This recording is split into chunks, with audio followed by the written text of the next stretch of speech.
Okay, welcome back. Just looking at another question today, one about guilt. Hello, in my life, I often feel guilt. I shouldn't do this because it's bad. I shouldn't do that because. Any tips? I already reduced it a lot with some shadow work and meditation, but there's still a huge shock. Sorry, still a huge stock.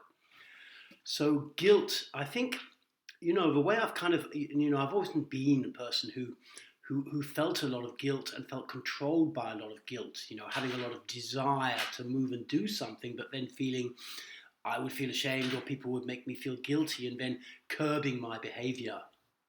And so I think this emotion, if you can call it emotion or like energetic state, mental state, has dominated a big chunk of my life.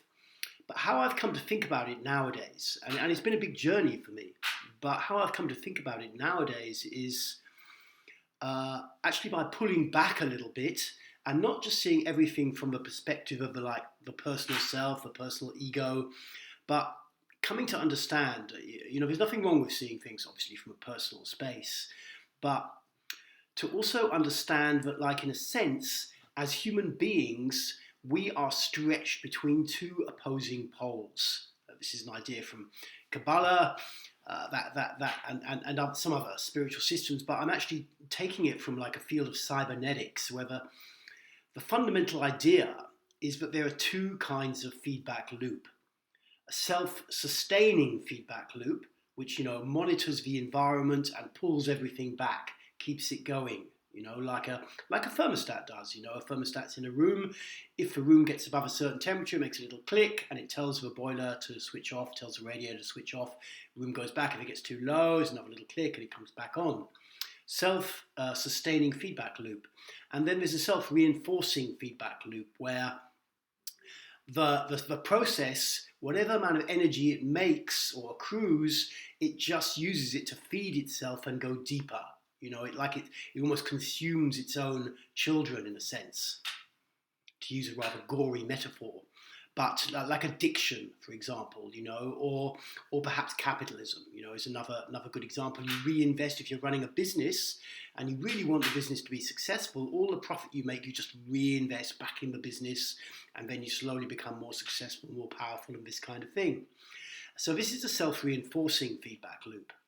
Sometimes these feedback loops are called negative for the self-sustaining one, which I don't really like so much because it gives it a negative feeling, like a value judgment.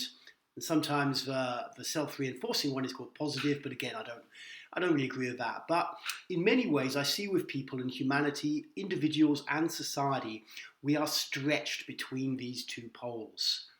There's the side that wants to keep things nice, wants to keep things together, wants life to keep going and to have value and to sustain. And there's the side which just wants to just crank it up and go through the night and just keep driving forwards and push into new territory.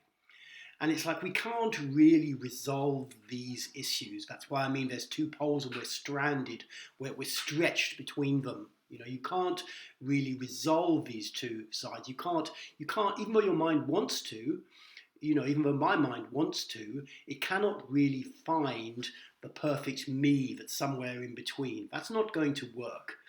All I can do is be honest with what's going on inside of me, move it, and be, also in the feedback that comes and see, it's a journey. It's a journey. Hopefully that metaphor makes sense. When we come to understand something like guilt or shame is generally what the self-sustaining, the self-maintaining, thermostatic kind of feedback loop uses to pull people back into its grasp. It's like you do something out there and you go crazy, and later on you may feel shame because you were brought up with a cultural code that came from the negative feedback loop, from the self-sustaining feedback loop.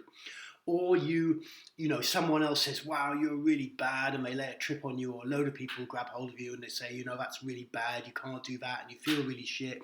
You feel like you're going to be thrown out of the group, out of the tribe, and so you change your behavior and you come back. But somewhere inside it's like, oh, I didn't really want to, but now I'm back, So I don't think there's an easy solution to this.